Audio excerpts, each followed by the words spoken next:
규칙대로 행하면 어떤 일이 일어나는지를 이제 오늘 역대하서 마지막 말씀을 통해서 같이 봐보도록 하겠습니다.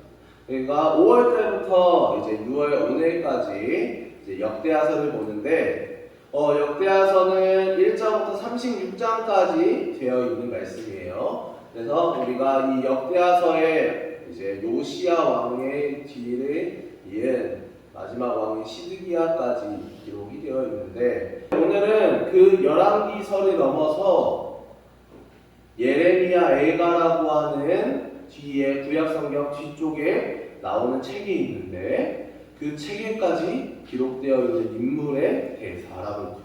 그 인물이 누구냐면 바로 남유다의 16대 왕이었던 요시야라고 하는 왕이에요. 우리가 저번 시간에 13대 왕이었던 히스기야에 대해서 배웠어요. 히스기야는 하나님을 잘 믿었던 왕이라고 했나요? 못 믿었던 왕이라고 했나요? 히스기야는 왕으로서 하나님을 정말 잘 믿었어요. 그런데 중간에 교만에 빠져서 흔들리던 때가 있어서 전쟁에서 패배할 뻔하고, 그리고 또 병에 걸려 죽을 뻔한 위기를 맞기도 해요. 그런데 그때 자신의 교만함을 깨닫고 하나님 앞에 잘못했다고 용서를 빌면서 하나님의 천사가 히스기야의 군대를 지켜주고 10만 명이 넘는 적의 군대를 물리쳐 줌으로써 왕으로 다시 설 수 있게 해주고, 또 병으로서 교만함이 심하여질 때 받을 뻔한 그런 죄악들을, 그런 하나님의 벌들을 후손들이 받게 해주는 모습을 볼 수 있었어요. 그리고 그 다음 왕이 바로 이제 14대 공왕인 므낫세라고 하는 왕인데, 이 므낫세는 역대하 33장에 기록되어 있어요. 역대하 33장에 보면 므낫세 국왕에 대한 이야기가 나오는데, 남유다를 55년이라는 긴 세월 동안 통치했어요. 다윗이 40년 통치했고, 그리고 다윗의 왕이었던 솔로몬이 40년을 통치했는데, 그 왕들보다 더 오랜 기간이 55년이라는 시간을 통치해요. 그러면 하나님을 믿는 사람이었을까요? 안 믿는 사람이었을까요? 하나님을 믿지 않는 사람이었어요. 아빠가 하나님을 그렇게 열심히 믿었는데 하나님을 믿지 않는 모습을 보여요. 나라의 백성들은 하나님을 믿는데 왕이 하나님 믿지 말라고 나라를 송두리째 뒤흔드는 그런 사람이었어요. 그래서 그는 적군과의 전투에서 포로로 잡혀가게 돼요. 그리고 포로로 잡혀가서 이제서야 거기서 내가 잘못했다는 것을 깨닫게 돼요. 그리고 하나님께 기도함으로써 풀려나 다시 돌아와 하나님을 믿으면서 삶을 마무리하게 됩니다. 그런데 이 므낫세 왕보다 더한 왕이 있었어요. 그 왕이 누구냐면 바로 그 다음 왕이 므낫세의 아들 아몬이라고 하는 왕이에요. 아몬 왕은 회개한 아버지의 모습까지도 봤어요. 적군에게 잡혀갔다가 살아 돌아와서 하나님을 믿으면서 생을 마무리한 아버지의 모습을 봤는데, 그런 모습을 보고도 하나님을 믿지 않고, 아빠도 처음에는 잘 안 믿었는데 55년이나 나라를 통치했으니까 나도 하나님을 믿지 않을래, 이러면서 회개한 아버지의 모습이 아니라 할아버지였던 히스기야가 다 없앴던 우상들을 믿는 우상들의 집을 다시 만들기 시작해요. 그래서 우상을 숭배하던 아버지의 모습을 따라서 죄를 범하면서 회개도 하지 않고 그의 생이 하나님에 의해서 마무리하게 돼요. 그리고 그의 아들이었던 요시야가 하나님이 아버지를 없애고 왕이 되게 해주셨어요. 이 요시야는 8살의 왕이 되는데요. 8살의 왕이 돼서 39살이 될 때까지 31년 동안 나라를 다스리게 돼요. 근데 이 요시야 왕이 어떤 왕이었냐? 사회적으로 많은 학자들은 남유다가 20대 왕까지 있는데, 이 요시야 왕 이후에도 4명의 왕이 있어요. 4명의 왕이 있지만 실질적으로 남유다의 마지막 왕은 요시야 왕이다 라고 이야기하는 사람이 많아요. 왜냐하면 남유다가 독립적으로 나라로서 행하여질 때 그때까지의 마지막 왕이 요시야 왕이고 이 뒤에 있던 나머지 4명의 왕은 이제 다른 나라에 속해 있을 때 다른 나라에 치이고 다른 나라의 나라를 바치고 다른 나라의 국민으로서 이렇게 치임을 받은 왕이라고 해서 왕으로 기록은 되어 있지만 왕으로서 인정받지 못하는 왕들이 있어요.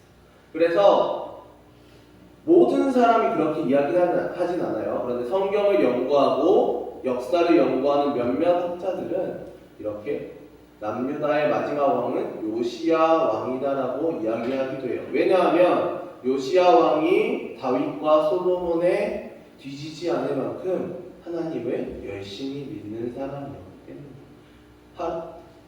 그리고 그 역대 조상이었던 히스기야에 비하지 않을 만큼 이렇게 하나님을 열심히 믿었어요. 요시야가 8살의 왕이 되어서 8년이 지난 후 여러분들의 나이가 되었어요.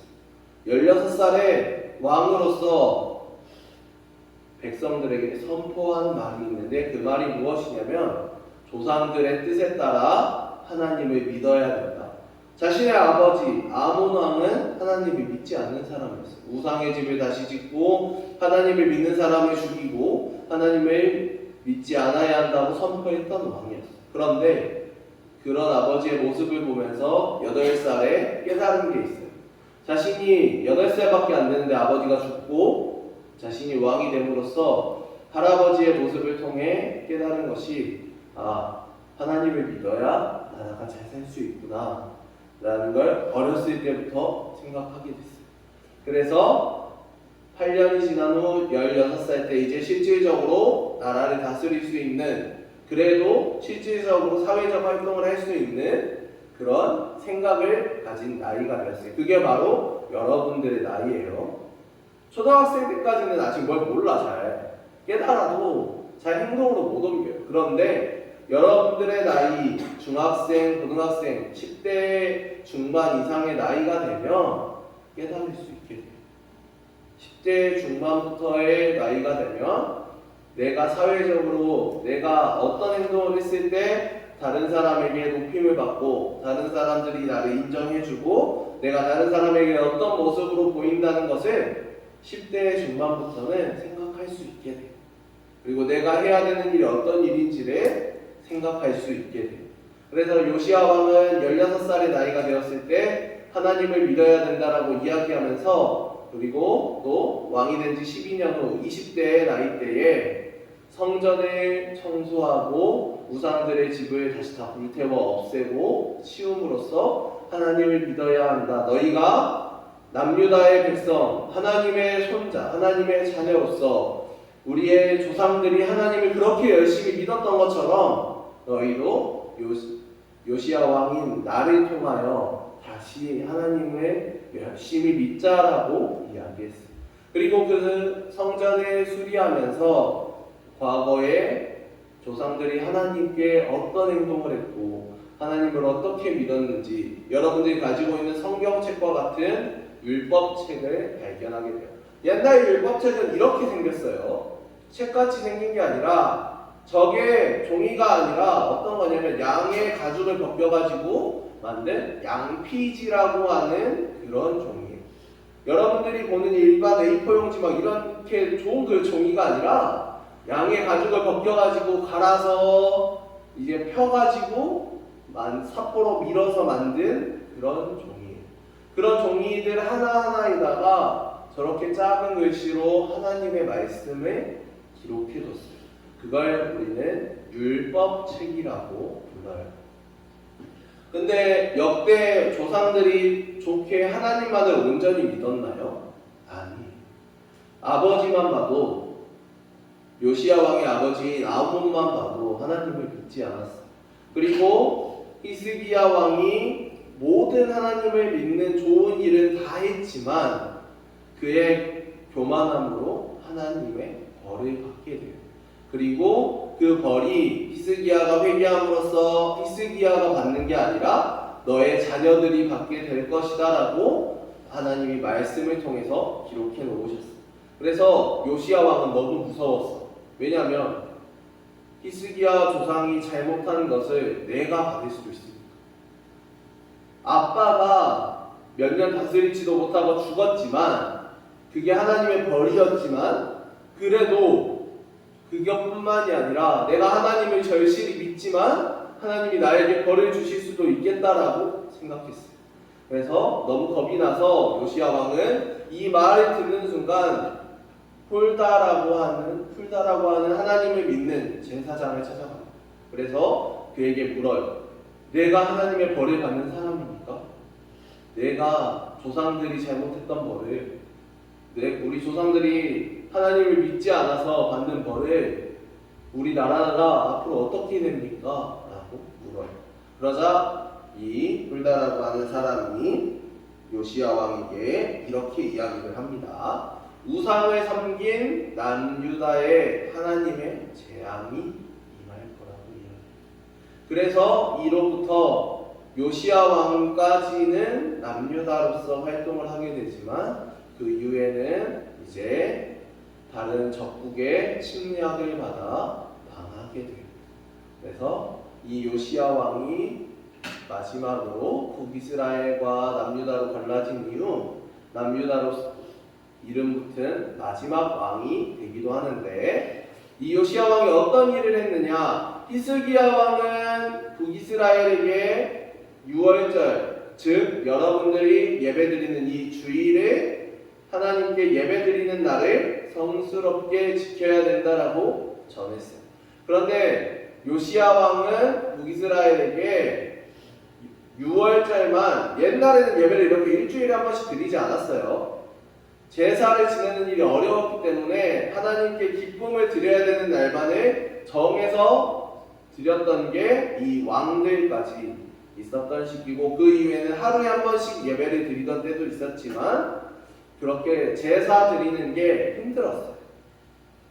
그래서 그런 힘든 와중에도 하나님의 뜻을 펼치고 예배가 회복되도록 힘써야 된다라고 북이스라엘, 자신과 갈라졌던, 자신의 과거의 예루살렘, 이스라엘 하나였던 그 나라가 둘로 갈라진 이후 북이스라엘은 하나님을 절대 믿지 않았는데 요시야 왕이 너희도 이제 회복해서 하나님을 믿어야 된다라고 전해주기 시작했어요.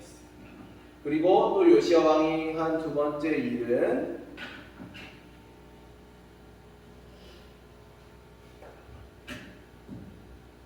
이제 성전을 수리하는 일이었어요. 아까 성전을 수리해서 하나님의 말씀을 찾았듯이 그 말씀을 믿고 따름으로써 조상들의 죄를 자신의 옷을 찢어가면서 하나님, 저희 조상들이 너무 잘못했어요. 용서해 주세요. 히스기야 왕인 저희의 할아버지가 잘못한 그 모든 것들을 저희의 믿음으로 용서하여 주시고 저희의 믿음으로 사하여 주세요라고 기도했어요. 그리고 그는 유월절을 다시 지키기 위해서 성대하게 준비해요. 소 200마리를 준비하고 염소 200마리를 준비하고 양 200마리를 준비해요. 그리고 이때까지 조상들이 드렸던 어떤 유월절보다도 더 큰 유월절 제사를 드려요. 하나님, 저희 조상이 역대로 잘못한 일들이 너무 많아요. 하나님을 믿는다고 해놓고 마지막에는 교만하여지고, 하나님을 믿는다고 해놓고 믿지 않고 나라를 엉망으로 만들고, 하나님을 믿는다고 해놓고 다른 나라에 넘어가 우상을 숭배하고, 하나님보다 세상을 더 즐거워하고, 하나님보다 나라에 노는 것을 더 즐거워하고, 하나님보다 사람을, 하나님이 하지 말라고 한 그 도박, 하나님이 하지 말라고 한 그 성에 눈을 뜨고, 하나님이 하지 말라고 한 살인에 눈을 뜨고, 하나님이 하지 말라고 한 도둑질에 눈을 뜨고, 하나님이 하지 말라고 한 우상 숭배에 눈을 떴어요. 우리 조상들의 죄를 사하여 주세요 라면서 양 200마리를 준비하고 소 200마리를 준비하고 하나님 앞에 제사를 드리기 시작했어요. 그래서 하나님이 이 요시야 왕에 통하여 왕의 명령으로 제사장들과 레위인들과 함께 예배드리는 모습을 지켜보셨어요. 그리고 이제 그 왕을 테스트하기 위해서 적국과의 전쟁이 일어나게 해요. 그런데 적국인 애굽 왕인 느고라고 하는 사람이 있었는데, 느고는 하나님을 잘 믿지 않는 사람이에요. 하나님을 믿지 않는 사람이었는데 전쟁을 벌이러 왔어요. 그래서 요시야는 전쟁을 준비하고 있었는데 느고가 요시야 왕에게 이런 말을 합니다. 성경에 어떻게 기록되어 있냐면, 남유다와 싸우는 것이 아니라 내가 이곳에 온 것은 하나님께서 시키신 일이다 라고 이야기해요. 전쟁을 하러 온 게 아니라 하나님이 보내서 왔다고 이야기해요. 그런데 하나님이라는 이 이름이 나왔는데 요시야 왕은 겁에 질렸어. 전쟁을 해야만 했어. 왜냐하면 조상들이 잘못한 게 너무 많아서 나라를 멸망하게 하겠다고 훌다가 아까 이야기했잖아요. 그래서 그 훌다의 말을 믿고, 아니다, 너희는 하나님이 보낸 게 아니라 너희의 뜻으로, 그리고 하나님이 주신 정의롭게 하려고 온 게 아니라, 나라를 평안하게 하려고 온 게 아니라 우리 나라를 망하게 하려고 온 사람이다 라고 이렇게 생각했어요. 그래서 느고는 전쟁을 하고 싶지 않았는데 요시야 왕이 전쟁을 시작하게 됩니다. 그래서 결국에는 이 요시야 왕은 그 적국의 화살에 맞아 죽게 돼요. 그런데 이 요시야 왕은 이 모습들을 통하여 성전을 수리하고 유월절 제사를 지내고 조상들의 죄를 회개해 주세요, 옷을 찢고 기도하며 자신의 마음을 다하여 하나님께 드리는 이 모습이 성경 곳에 기록돼요. 이 어느 조상보다도 성경에 많은 곳에 기록돼요. 그래서 이 요시야 왕의 죽음을 슬퍼하며 만든 성경이 바로, 여러분들 성경책에 보면 에라고 쓰여져 있는 곳이 있을 거예요. 그게 바로 이 예레미야 애가라고 하는 책이에요.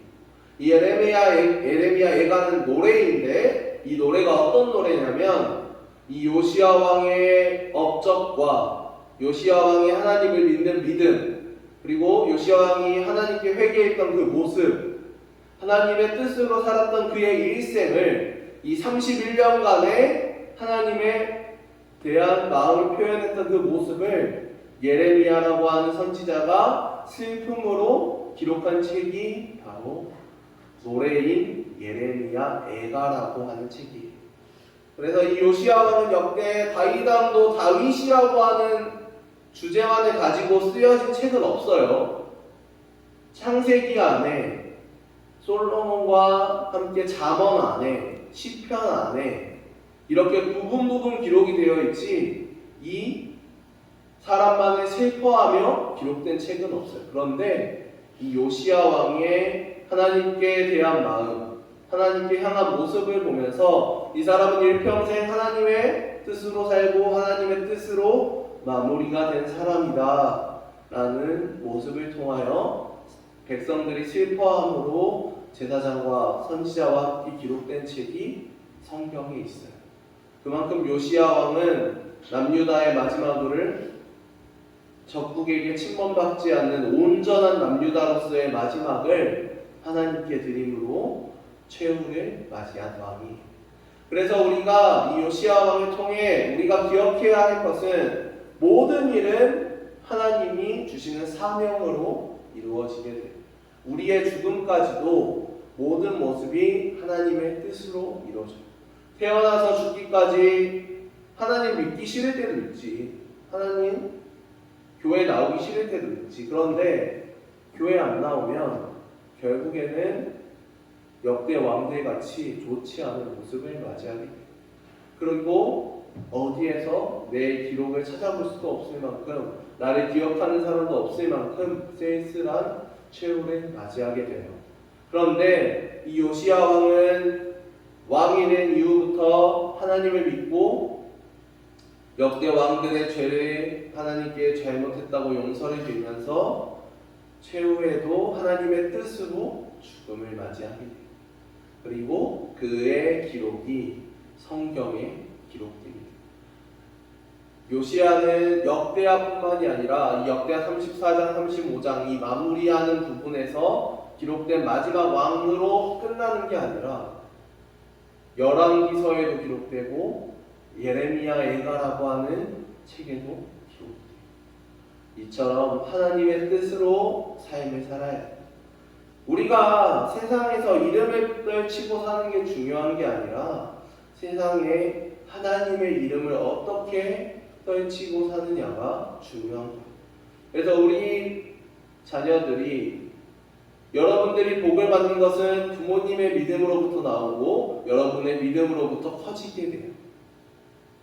그래서 우리 친구들이 요시야 왕의 모습을 통하여 하나님이 내게 주신 사명, 내가 죽기까지 내가 오늘 죽을지 내일 죽을지 모레 죽을지 10년을 더 살지 20년을 더 살지 30년을 더 살지는 아무도 몰라요. 오직 하나님만 아세요.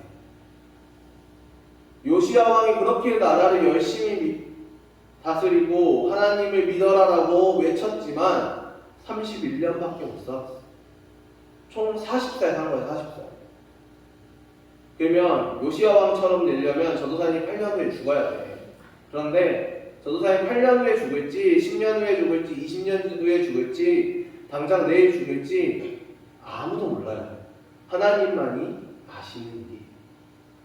전도사님이 만약에 하나님의 일을 다 했다라고 생각되면 하나님께서 걷어가실 거예요. 이처럼 전도사님과 함께 여러분들의 마음속에 요시야 왕 같은 하나님의 자녀로서의 마음이 있어요. 전도사님은 죽을 뻔한 위기가 생각보다 꽤 많았어요. 그런데 하나님께서 모두 다 살려주셨어요. 전도사님이 3살 때 저 유리창만한 유리문을 부수고 들어갔어요. 뭔 짓을 했는지 모르지만 초등학교 때 여러분들 아는지 모르겠는데 이 바퀴 달린 그 말 같은 장난감이 있어요. 전도사님 집이 어떻게 생겼냐면 그 여러분들 아파트 보다 보면 이렇게 내리막길로 현관이 돼 있는 데가 있어. 근데 전도사님 집은 한 70도? 60도, 70도 정도로 이렇게 돼 있어. 그래서 거기를 그걸 타고 내려가서 저 문에다가 박치기를 합니다. 그리고 한 20m를 날아갔어요. 그래서 수술을 하는데 심정지까지 오고 진짜 저희 전도사님 어머니는 그때 전도사님 죽은 줄 알았어요. 근데 하나님께서 다시 살려주셔서 지금 하나님의 일을 하고 있어요. 전도사님이 만약 그 모습들을 통하여 그때 하나님의 일을 다 했다면 전도사님이 여기 없겠지. 그리고 전도사님도 물에 빠져 죽을 뻔한 적도 있고 다른 사람을 구하려다가 내가 죽을 뻔한 적도 있고 많은 일들이 많아요. 그런데 아직까지 이렇게 살아있는 건 하나님의 일을 해야 되기 때문에 여러분들과 함께 하나님을 봐야 되기 때문에 모든 사람은 인생에 어려움이 있고 모든 사람은 인생에 죽을 뻔한 위기가 찾아와요. 그런데 그때 그 죽음을 맞이하게 되면 그게 하나님의 뜻입니다. 내가 억지로 죽으려고 해서 죽는 게 아니라 자연스럽게 병을 얻든 자연스럽게 하나님을 전하다 죽음을 맞이할 위기가 오든 그 모든 것들 여러분들이 공부하는 순간, 여러분들이 노는 순간, 여러분들이 꿈을 향해 달려가는 그 순간, 여러분들이 교회에 나오는 이 순간 이 모든 것들이 하나님의 뜻이에요. 여러분들이 죽음을 맞이하는 곳이 있다면 여러분들이 힘든 일이 있다면 그 모든 것들도 하나님께서 하시는 거예요. 그리고 하나님께 기도하면 그 모든 것들을 하나님께서 해결하여 주세요. 여러분들의 삶 안에 하나님이 있다면 여러분들의 삶 안에 하나님께 기도하는 모습이 있다면 하나님께서 여러분들의 모든 것을 책임져 주신다고 약속하셨습니다. 전도사님이 부자로 살진 않았어. 상위 1%로 살진 않았지만 부모님들이 돈을 열심히 버셔서 그래도 부족하지는 않았다고 생각하고 살았어요. 그런데 전도사님이 첫 사역으로 번 돈이 얼마였냐? 전도사님 40만 원 받고 일했어요. 한 달에 40만 원. 하루에 10,000원씩 밥을 먹으면 11조 내면 헌금 내면 없어. 근데 전도사님은 여러분들하고 얼마 차이가 안 나요. 자, 요즘 한 끼 먹으려면 돈이 얼마 들어요? 8,000원에서 10,000원 들어. 한 끼 먹으면 10,000원이 없어지는 거예요. 그런 것처럼 전도사님은 힘든 삶이라고 할 수는 없었지만 40만 원이라는 돈을 받고 살았어요. 4년간. 다 사라져요. 다 하게 되고, 여러분들이 어떤 힘든 일이 있어도 기도하면, 교회 안 빠지면, 예배 드리면 여러분들의 삶을 하나님이 다 살게 해주세요. 여러분들의 삶을 여러분들이 하고 싶은 일들 하게 해주세요. 그게 하나님께서 하는 올바른 길이라면 모든 것들을 하나님께서 다 하게 해주세요. 전도사님이 40만 원 받고 어떻게 살 수 있었냐? 전도사님께 하나님께서 하시도록 한 일이 이렇게 여러분들 앞에서 말씀 전하고 여러분들 앞에서 본을 보이라고 하는 일이었기 때문에 살아갈 수 있었던 거예요. 전도사님 만약 신학 안 하고 정말 전도사님이 하고 싶었던 전공하고 운동하고 예체능하고 살았으면 전도사님 성격상, 전도사님 체력상, 전도사님의 삶의 태도를 돌아보면 아마 딱 25살쯤 죽지 않았을까 생각해요. 그런데 여러분들 앞에 서 있는 이때에 전도사님은 항상 생각하는 게 뭐냐면, 전도사님은 와이프한테 항상 미안하다고 이야기하는 게 뭐냐면, 전도사님이 여러분들 앞에서 말씀 전하다가 내일 모레 죽어도 나는 언제 죽을지 모른다라고 항상 이야기해요. 그렇기 때문에 그래서 항상 미안하다고 이야기하는 때도 있었어요. 근데 전도사님은 그러면서도 동시에 어떤 생각을 하느냐, 내가 하나님의 뜻을 다하기 전까지 나는 죽지 않는다라는 생각을 하며 살아요. 내가 하나님의 말씀을 전하고 하나님의 뜻을 전하고 하나님의 모습을 온전히 다 행할 때까지는 나는 죽지 않는다 라며 살아요. 그래서 우리 친구들을 통해서 하나님이 하고자 하는 일이 있으세요. 그래서 그 일을 다 이루기 전까지 온전히 여러분들의 가정과 온전히 여러분들의 삶을 하나님께서 지켜주실 거예요. 그래서 우리 친구들이 그런 모습을 기억하며 기다리며 기대하며 살아가는 그런 모든 친구들이 되시기를 바랍니다.